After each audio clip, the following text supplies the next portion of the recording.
अभी बोलूँगा मैं। माननीय, मैं बताऊँगा, मैं उस पर ही बोलूँगा। माननीय सभापति, मैं धन्यवाद देता हूँ आपको कि आपने मुझे बहुत महत्वपूर्ण विषय पे बोलने का मुझे मौका दिया। अभी मैं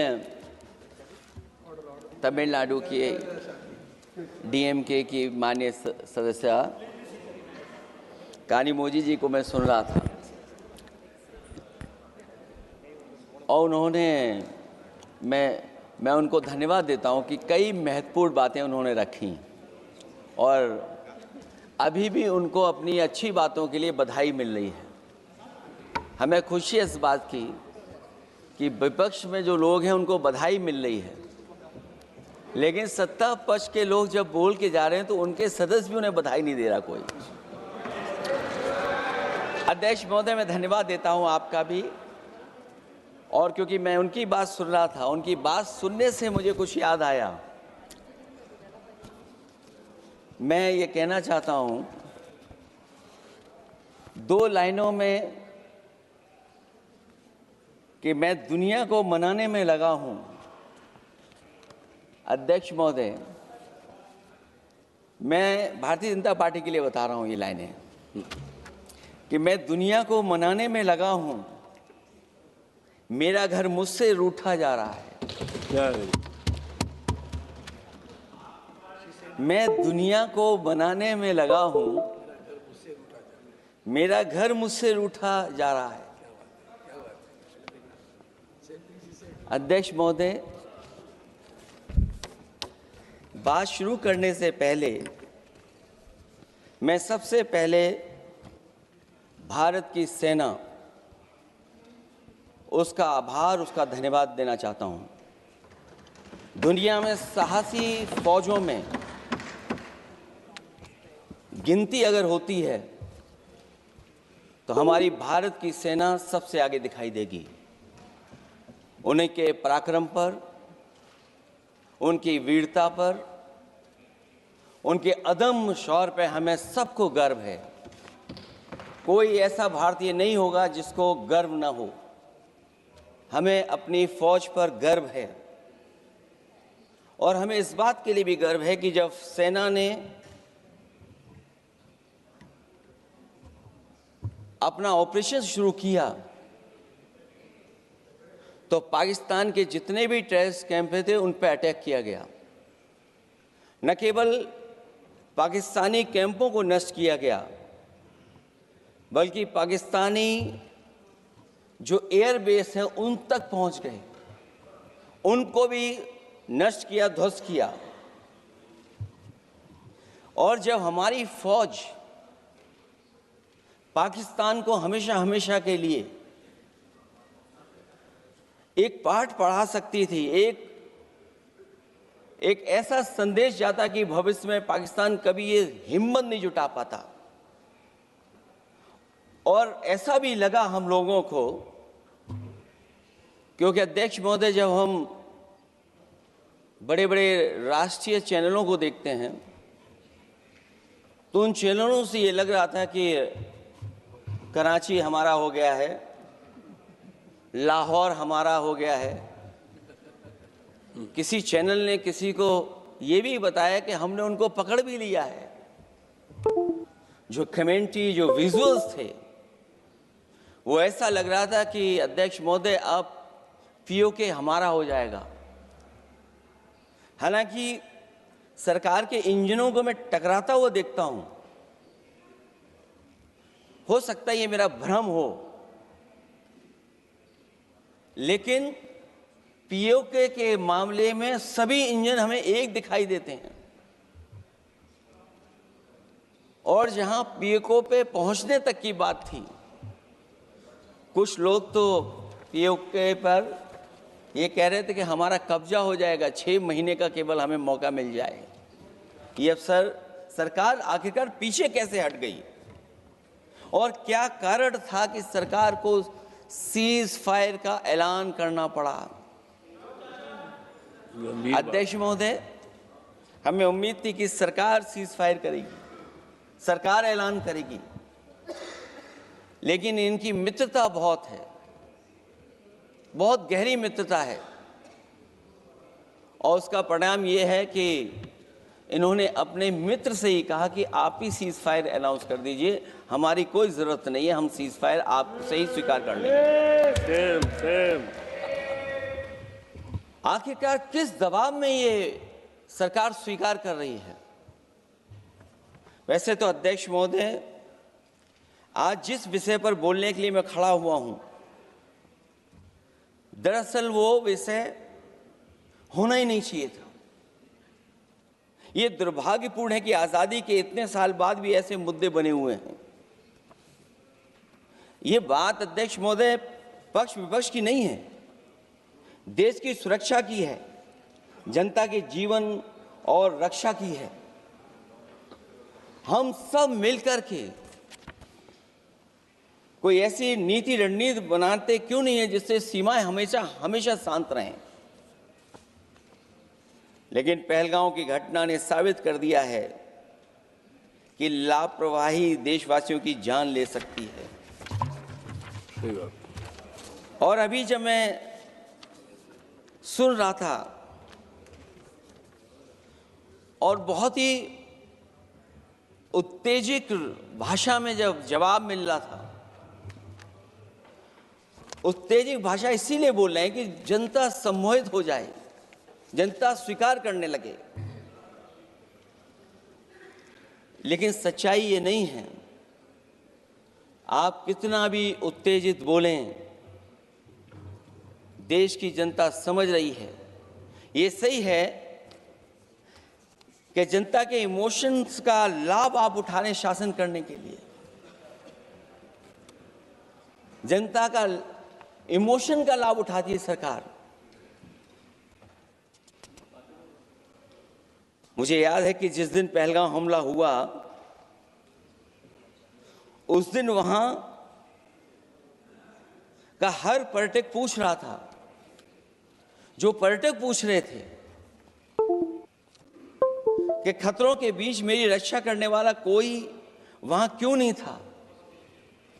आखिरकार ये सबके मन में सवाल यही है कि जिस समय घटना हुई, आखिरकार उन्हें बचाने वाला कोई क्यों नहीं था।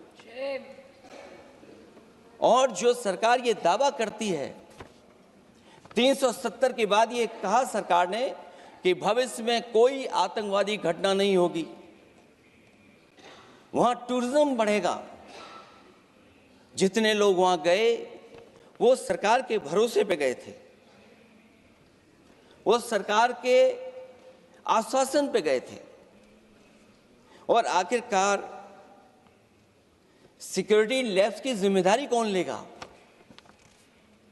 अध्यक्ष महोदय, सबसे बड़ा सवाल यही है कि सिक्योरिटी लैब्स का रिस्पॉन्सिबल कौन होगा, वो जिम्मेदारी कौन लेगा? और ये जो पहलगांव की घटना हमारे इंटेलिजेंस फेलियर की वजह से है। उन्हें मैदान को खुला छोड़ दिया। वो सरकार जानती होगी कि कितना समय लगा होगा फोर्सेस को आने में। आखिरकार वो जिम्मेदारी किसकी है? और फिर सरकार को ये जरूर बताना चाहिए कि सरकार क्या क्या कदम उठा रही है कि भविष्य में ऐसी घटना ना हो। क्योंकि पहलगांव से पहले पुलवामा भी हुई और पुलवामा में भी यही बात रखी गई थी कि इंटेलिजेंस फेलियर है। उस समय भी किसकी जिम्मेदारी थी इंटेलिजेंस फेलियर की? किसी को नहीं पता। और अगर इंटेलिजेंस फेलियर पहले था तो पहलगांव में भी वही इंटेलिजेंस फेलियर हम लोगों को और पूरी देश की जनता जानती है आखिरकार जिम्मेदारी किसकी बनती है। जो लोग बड़ी बड़ी बातें कर करके चले गए, कम से कम देश के सामने एक सबसे महत्वपूर्ण सवाल, उसका जवाब सरकार की तरफ से आना चाहिए। क्योंकि हमारी सीमा पर जो सुरक्षा है, जो रक्षा करने वाले हमारे सेना के लोग हैं, वो हमारी सीमाएं सुरक्षित रखते हैं। लेकिन हमारे भारत का क्षेत्रफल क्या है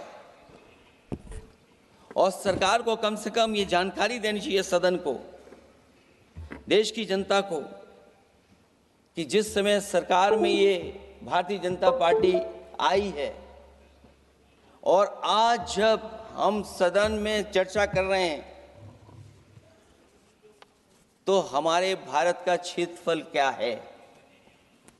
कम से कम क्षेत्रफल पता होना चाहिए, क्योंकि जब हम सवाल पूछते हैं और जो सवाल पर्यटक पूछ रहे थे कि कुछ ऐसे लोगों को सरकार की ओर से चारों तरफ से चाक चौबंद सुरक्षा घेरा क्यों दिया जाता है, वो जो बाद में ठग साबित होते हैं, जो हमारी रक्षा क्यों नहीं की गई। पहलगाम के दूसरे दिन की जिस तरह की राजनीतिक कार्टून, क्योंकि जिस तरह का लाभ लेना चाहते हैं भारतीय जनता पार्टी के लोग, हम सब ने देखा कि पहलगाम के दूसरे दिन ही जिस तरह का राजनीतिक कार्टून भाजपा के ऑफिशियल हैंडल से पब्लिश किया गया और हमारे द्वारा घोर आपत्ति किए जाने पर हटाया गया, उसने साबित कर दिया कि भाजपा के लोग भी जानते हैं कि दुख की इस घड़ी में उन्होंने देश की भावनाओं के साथ बेहद शर्मनाक खिलवाड़ किया है। भाजपा बताए कि ऐसे संवेदनहीन लोगों के खिलाफ उन्होंने क्या कार्रवाई की है। ये अति गंभीर प्रश्न है कि जिन्होंने अपनों को खोया है उन पर दबाव डालकर के बयान भले बदलवा दिए जाएं, लेकिन भाजपा याद रखें, बयान बदलवाने से सच नहीं बदल जाता है। पहलगांव के शहीद सैनिक की पत्नी द्वारा देश हित में शांति और सौहार्द की अपील करने पर उनसे जिस तरह का दुर्व्यवहार और उपशब्द कहे गए, उससे हर महिला और सच्चा देश प्रेमी बहुत दुखी है, आहत और शर्मिंदा हुआ है। ये सब जानते हैं कि किन लोगों की हरकत थी। इस संदर्भ में और परिप्रेक्ष्य में हमने महिला आयोग को पुरजोर अपील की थी कि वो नारी की गरिमा के विरुद्ध गलत बयानी करने वालों के खिलाफ केवल शाब्दिक औपचारिकताएं न निभाएं और बल्कि सही से कार्रवाई करें, लेकिन उस पर भी कुछ नहीं किया सरकार ने। पहलगाम की पीड़ित महिलाओं के बारे में कहे गए बयान के लिए निंदनीय शब्द से निंदनीय शब्द तक को आपत्ति होगी।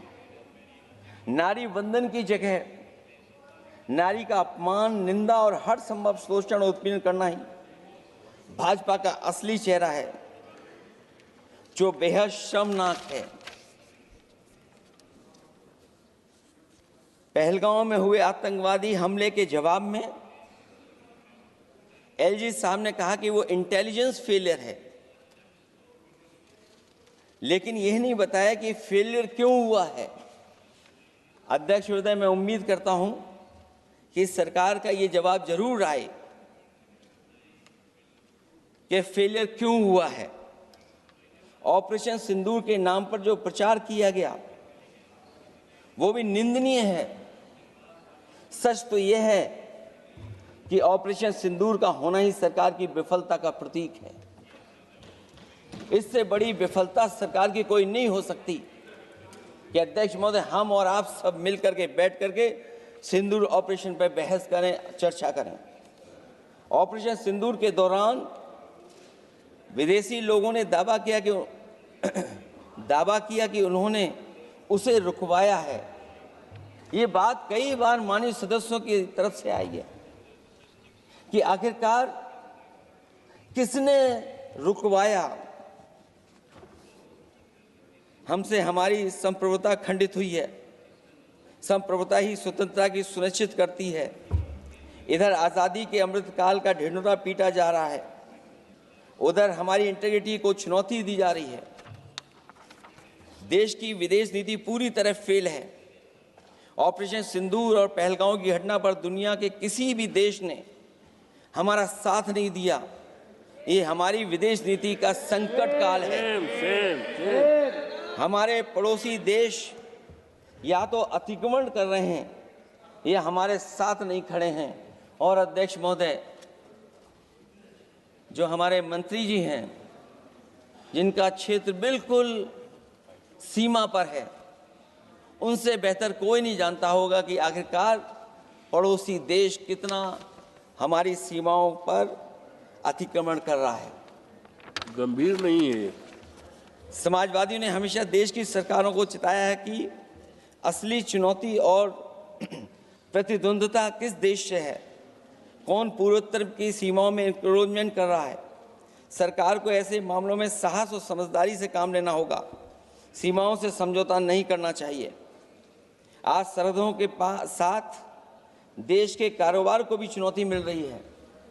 सरकार को आगे बढ़कर के उसका समाधान करना है, 2 कदम पीछे करने नहीं है।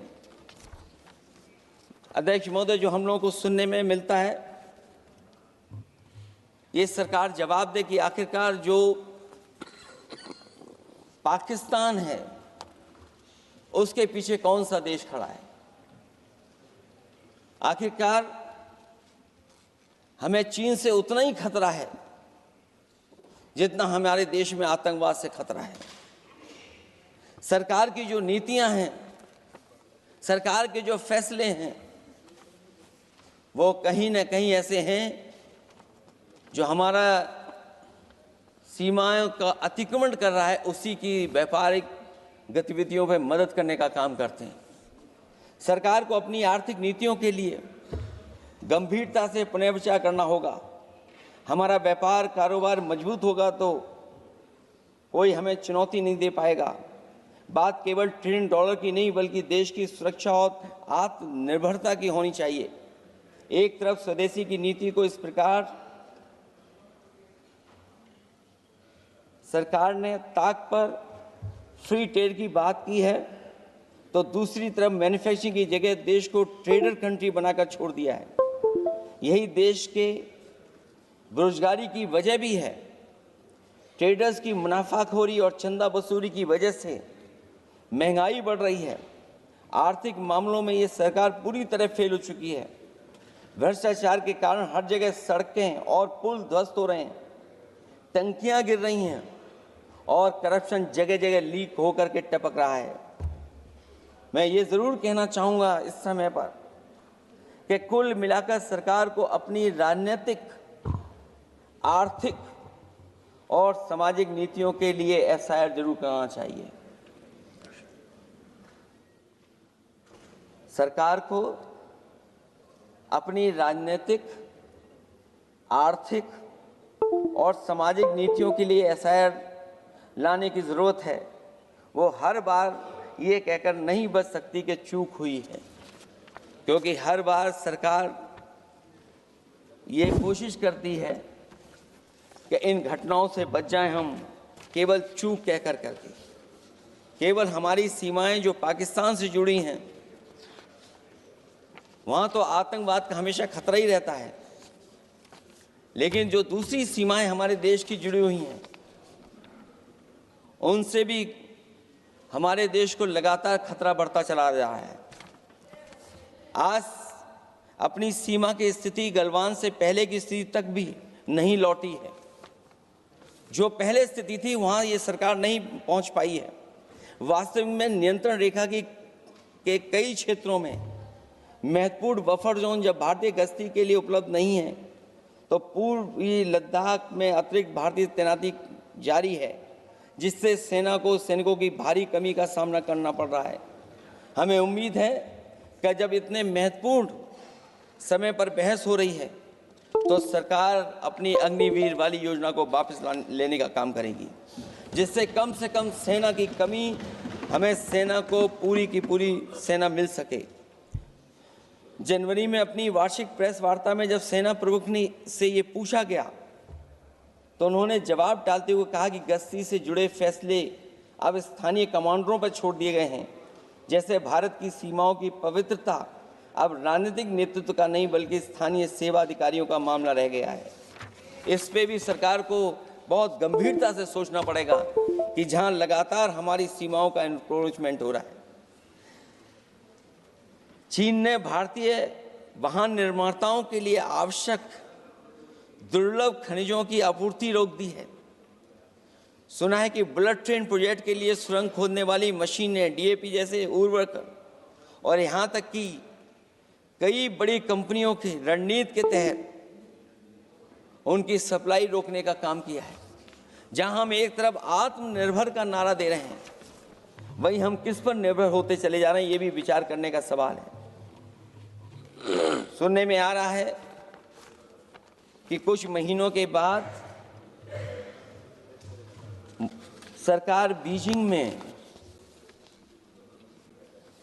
मंत्री अधिकारी सब मिलकर के कोई बहुत बड़ी मीटिंग होने जा रही है।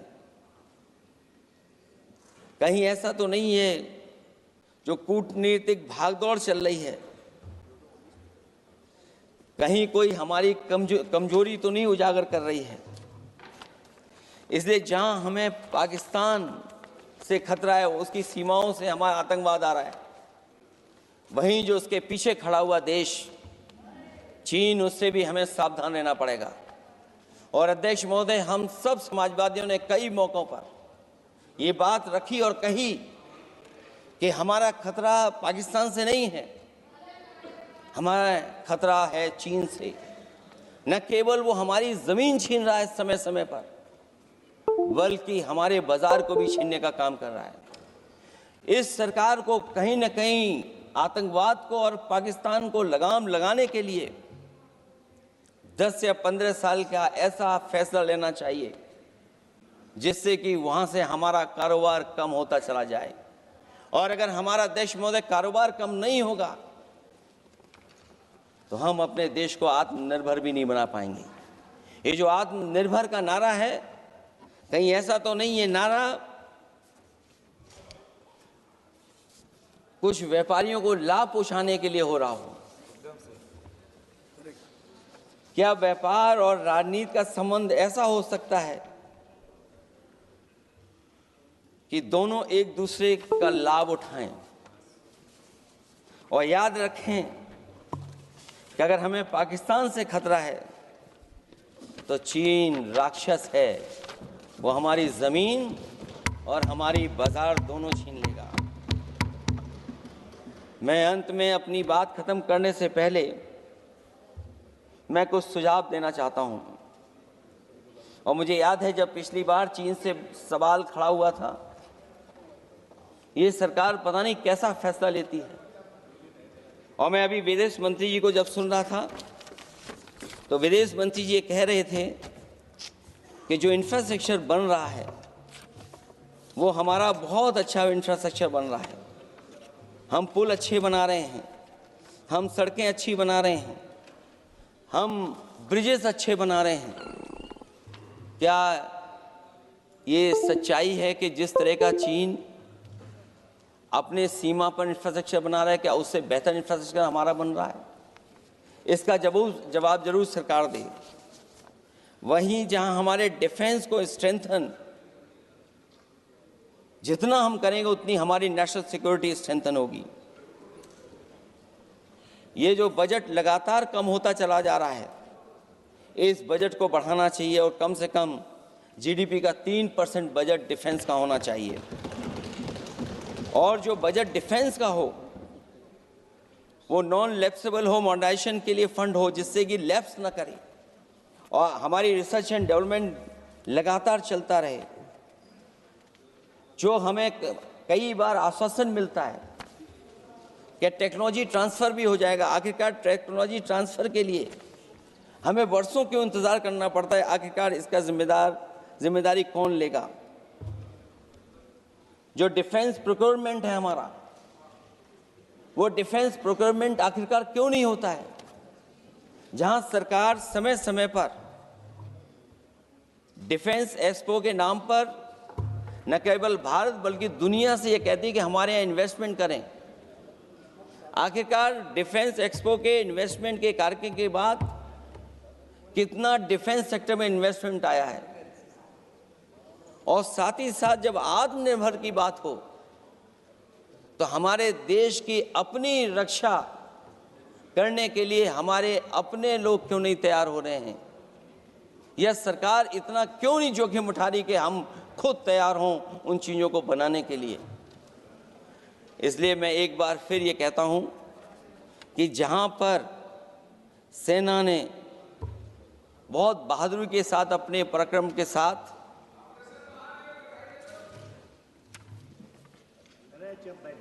पराक्रम, वीरता और अदम्य शौर्य की जो उन्होंने परिचय दिया, उसके लिए फौज को मैं बधाई देता हूं।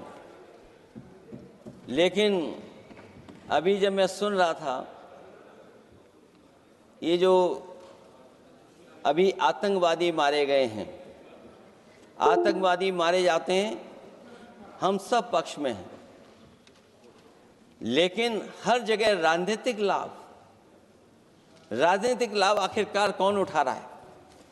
क्योंकि मैं अपनी बात खत्म कर रहा था, अध्यक्ष महोदय ये पूछ रहे हैं कि आज महादेव ऑपरेशन पे मैं धन्यवाद क्यों नहीं दे रहा हूं।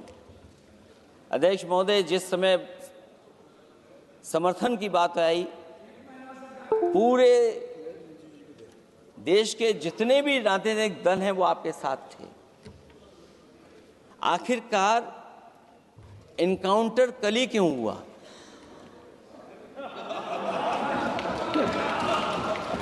और अध्यक्ष महोदय, फिर वही बात मैं दोहराऊं जिसकी वजह से पहलगांव हुआ, जिसकी वजह से पुलवामा हुआ। अगर ये इतना ही टेक्नोलॉजी और इन सब चीजों को समझते हैं और जानते हैं, इतना ही टेक्नोलॉजी और इन चीजों को सब समझते हैं, तो आखिरकार अध्यक्ष महोदय, पुलवामा में जो गाड़ी में RDX आया, वो गाड़ी आज तक क्यों नहीं पकड़ी गई? और शायद भारतीय जनता पार्टी के लोग ये जानते होंगे कि बहुत सारे विभाग सरकार के होते हैं, सैटेलाइट इमेजेस देते हैं। अगर आज भी भारतीय जनता पार्टी चाहे तो पुलवामा में जो गाड़ी आई है, सैटेलाइट इमेजेस से वो पता कर सकती है कि वो किस रास्ते से वो गाड़ी आई थी। आप हिम्मत क्यों नहीं जुटा पा रहे हैं उसके लिए? और फिर पहलगांव में किसी भी दल ने आपके साथ किसी तरह की राजनीतिक बातचीत नहीं की, लेकिन राजनीतिक लाभ आपने कांग्रेस पार्टी से भी उठाने की कोशिश की, हमारे से भी उठाने की कोशिश की। अगर डेलीगेशन भेजना ही था आपको, तो पॉलिटिकल पार्टीज तय करती हैं, आप नहीं तय कर सकते। ये राजनीति कौन कर रहा है? और फिर अध्यक्ष महोदय, राजनीति करने वाले वो लोग जो अपने चुनावी भाषण में कह रहे थे कि POK हम 6 महीने में ले लेंगे, हम अक्साई चिन्ह ले लेंगे। इसीलिए मैंने सवाल पूछा अध्यक्ष महोदय सरकार से कि जिस समय सरकार में भारतीय जनता पार्टी आई, उस समय भारत का क्षेत्रफल क्या था और भारत का क्षेत्रफल आज क्या है? क्या 5 फिंगर्स, पेंगोंग लेक, गलवान घाटी, रजांगला, उसका जवाब किसके पास है? सरकार के पास है क्या कि नहीं है? और मैं आज अध्यक्ष महोदय कहता हूं, हम वॉर के खिलाफ हैं, हम वॉर नहीं चाहते हैं, लेकिन सीमा पर शांति रहे, हमारा कोई इंक्रोचमेंट नहीं करे। झगड़ा मैं आज भी कहता हूं, ये लड़ाई आपको, जो लड़ाई हुई है वो पाकिस्तान से आप नहीं लड़े हैं। अध्यक्ष महोदय, आप कितना भी छिपना चाहोगे, छिपाना चाहोगे, कोई भी स्वीकार नहीं करेगा। ये जो लड़ाई लड़ी गई है, ये आपको चीन से लड़नी पड़ी थी। और जो समय आप बताते हैं कि इस समय से इस समय तक हमारी एयरफोर्स और हमारे लोगों ने हमला किया, टेररिस्ट लोगों के तमाम सेंटर्स को ख़त्म किया है, तो हमारे मन में भी एक इच्छा आती है कि हमारे सबसे बेहतरीन एयरक्राफ्ट, जो नींबू और मिर्च लगा करके जिनकी पूजा की गई थी, वो कितने उड़े थे? हम और सवाल नहीं पूछना चाहते हैं हम आपसे। मैं केवल इतना पूछना चाहता हूं कि जिन एयरक्राफ्टों को नींबू और मिर्च लगाकर के पूजा की गई थी, वो एयरक्राफ्ट कितने उड़े थे? हमें अपनी पूरी एयरफोर्स पे गर्व है। इतने बेहतरीन पायलट किसी के पास नहीं है जितने बेहतरीन पायलट हमारे पास हैं। और हम समाजवादी वो लोग हैं जिन्होंने ऐसा इंफ्रास्ट्रक्चर सड़कों का बनाया था कि अगर कभी इमरजेंसी हो तो आपका एयरक्राफ्ट वहां पर उतर जाएगा। और देश में पहली बार सुकोई, मिराज और हरकुलस अगर किसी ने सड़क पर उतारे थे तो वो समाजवादी पार्टी और हम लोगों ने सड़क पर उतारने का काम किया था। सही बात। और दूसरा, अध्यक्ष महोदय, मैं और जानकारी देना चाहता हूं। आपके देश के प्रधानमंत्री जी हमारे देश के नहीं, हमारे भी प्रधानमंत्री हैं, हमारे हैं, बात खत्म हो रहा है। अध्यक्ष महोदय, मैं फिर बोलता हूं। अध्यक्ष महोदय, मैं तो आपको बहुत अच्छा मान रहा था कि आप ही मुझे बुलवा के गए थे। मैं फिर बोलता हूं, देखिए, प्रधानमंत्री जी की लाइनें हैं ये वाली, मैं दुनिया को मनाने में लगा हूं, मेरा घर मुझसे रूठा जा रहा है। आखिरकार कौन रूठा हुआ है? इस देश में जो हमने देखा इतने दिनों में, प्रधानमंत्री जी डिफेंस मिनिस्टर का भी रोल प्ले कर रहे थे। इसलिए जिस सड़क पर हमारे देश के प्रधानमंत्री जी हरकुलस विमान से उतरे थे, वो हाईवे किसी ने डिजाइन किया था? तो समाजवादी लोगों ने डिजाइन किया था। यूपी में तो डिजाइन हो गया एक और, लेकिन देश में क्यों नहीं ऐसी सड़कें बन रही जहां पर इमरजेंसी के समय पर एयरफोर्स इसको इस्तेमाल कर सके?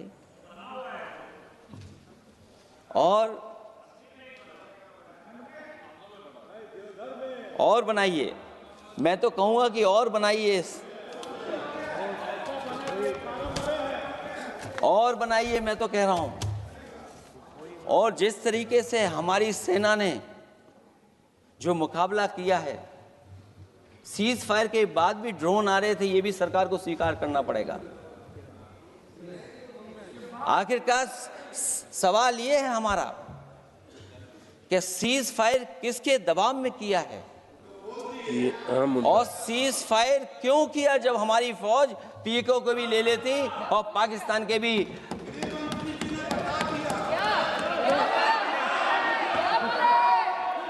अध्यक्ष महोदय, सीज फायर आपके मंत्री जी ने नहीं किया, सीज फायर आपके मंत्री जी की तरफ से नहीं आया, क्योंकि हमारे मंत्री जी वो सोशल मीडिया को देखते नहीं हैं। सबसे पहले सोशल मीडिया पे बात आई थी, आपको 1 घंटे बाद किसी ने पढ़ के बताया होगा। इसलिए अध्यक्ष महोदय, मैं केवल इतना कहना चाहता हूं अपनी बात खत्म करते हुए, आखिरकार इंटेलिजेंस फेलियर की जिम्मेदारी किसकी है? हमारे भारत का क्षेत्रफल कितना 2014 में था और आज क्षेत्रफल क्या है? और लगातार इनकी सरकार में आतंकवादी घटनाएं क्यों हो रही हैं? और हमारे देश को खतरा पाकिस्तान से तो है ही है, लेकिन उससे ज्यादा खतरा हमारा चीन से है। आखिरकार चीन से मुकाबले के लिए आपकी तैयारी क्या है? मुझे उम्मीद है कि जब सिंदूर ऑपरेशन पर सरकार की तरफ से जवाब आए तो इन सवालों का जवाब आए। बहुत बहुत धन्यवाद आपका। धन्यवाद। छोटा सा क्लैरिफिकेशन, अखिलेश जी ने बोला, मैं उसका भाषण पे नहीं जा रहा हूँ, एक करेक्शन करना बहुत ज़रूरी है, नहीं तो वो रिकॉर्ड में चले जाएंगे, फिर बाद में सही नहीं होगा। इन्होंने अपना बात रखते समय कहा कि जिस प्रदेश से मैं आता हूँ वहाँ कितने अंदर चीन घुस करके कब्जा करके बैठे हैं। तो मैं बहुत रिकॉर्ड बहुत साफ करना चाहता हूँ। 1962 में जब चीन आक्रमण हुआ 10 अक्टूबर को, मेरे गांव से होते हुए 1 महीने 10 दिन असम के मिसामारी तक पहुंचे चीन के आर्मी। फिर वहाँ 21 नवंबर को सीज फायर करके वो पूरे के पूरे वापस विड्रॉ करके चले गए। जो जगह चीन ऑक्युपाई करके रखा है असाफिला साइट में लोंजू, वो 1959 में जब हमारा वहाँ असम राइफल का कैंप था 1959 में कैप्चर किया, और उसके अतिरिक्त थोड़ा सा और एक्स्ट्रा जो लिया वो 1962 में कंप्लीट विड्रॉल नहीं। उसके बाद 1962 के बाद वहाँ मैकमोहन लाइन जमीनी पे रेखा नहीं, इसको LAC कहा जाता है, line of actual control. 1 inch कई सरकार आए हैं 1962 के बाद अरुणाचल प्रदेश